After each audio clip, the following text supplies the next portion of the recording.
Hello friends, welcome to tasty రుచులు. Friends, ఇవాళ మన రెసిపీ వచ్చేసి పాలకూర పప్పు అండి. అయితే ఇప్పుడు మనకి వింటర్లో మనకి ఆకుకూరలు అనేవి చాలా ఫ్రెష్గా దొరుకుతూ ఉంటాయి.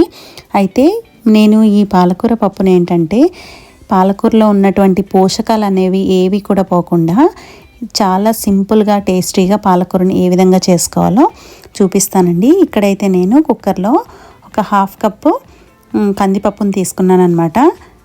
ఇప్పుడు ఈ పప్పుకి 3 వంతుల వరకు వాటర్ని వేయాలి. సపోజ్ ఒక వంతు మనం పప్పు వేసుకుంటే కనుక 3 వంతులు నీళ్లు వేయాలి. ఇప్పుడు ఇందులోనే చిటికెడు పసుపు వేసుకొని అదేవిధంగా కొద్దిగా కరివేపాకు రెబ్బలు కూడా వేసుకొని కుక్కర్ మూత పెట్టి ఒక 5-6 విజిల్స్ వచ్చేంత వరకు స్టవ్ పైన పెట్టుకోవాలండి.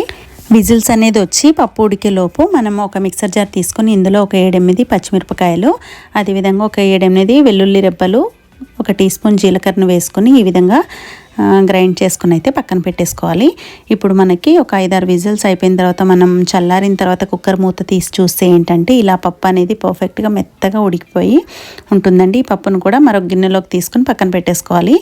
ఇప్పుడు ఏ గిన్నెలో అయితే మనం పప్పు అనేది చేస్తామో ఆ బాండి తీసుకొని దాంట్లో ఇక్కడ నేను 1.5 టీ స్పూన్ వరకు నెయ్యిని తీసుకున్నానండి. నెయ్యి ప్లేస్లో మీరు ఆయిల్ కూడా యూస్ చేసుకోవచ్చు. ఇప్పుడు నెయ్యి కొంచెం హీట్ అయిన తర్వాత ఇందులోనే ఒక టీ స్పూన్ జీలకర్ర, కొద్దిగా ఆవాలు, కొద్దిగా కరివేపాకు, ఒక 2-3 ఎండుమిర్చిని కూడా తీసుకుని వీటిని దూరగా వేయించుకోవాలండి. మీడియం ఫ్లేమ్ అయితే ఉంచుకోవాలి. ఇప్పుడు ఇవి వేగిపోయిన తర్వాత ఏదైతే మనం గ్రైండ్ చేసి పెట్టుకున్న పచ్చిమిర్చి పేస్ట్ అయితే ఉంటుందో అది వేసుకోవాలండి. మనం పచ్చిమిర్చిలో ఉన్న పచ్చి వాసన అనేది వెళ్ళిపోవడం వల్ల వెల్లుల్లిలో కూడా చాలా మంచి అరోమా అయితే మనకు వస్తుందండి. ఇప్పుడు ఇందులోనే కొద్దిగా చిటికెడు ఇంగువ కూడా వేసుకొని మనం ఇక్కడైతే నేను ఈ పప్పు చేయడానికి 2 కట్టల వరకు పాలకూరని ఈ విధంగా చిన్నగా ముక్కలుగా కట్ చేసుకుని అయితే ఫ్రెష్గా వాష్ చేసుకుని పెట్టుకున్నానండి. ఇప్పుడు ఈ పాలకూరని కూడా వేసేసి ఒక 2-3 మినిట్స్ పాటు ఈ విధంగా కలిపితే చాలండి. పాలకూర అనేది త్వరగా మగ్గిపోతుంది. ఇప్పుడు లేట్ చేయకుండా మనం ఉడికించి పక్కన పెట్టుకున్న పప్పును కూడా యాడ్ చేసేసుకోవాలి. ఈ విధంగా పప్పు అంతా కూడా ఒకసారి ఈ విధంగా మొత్తాన్ని కూడా కలుపుకోవాలండి.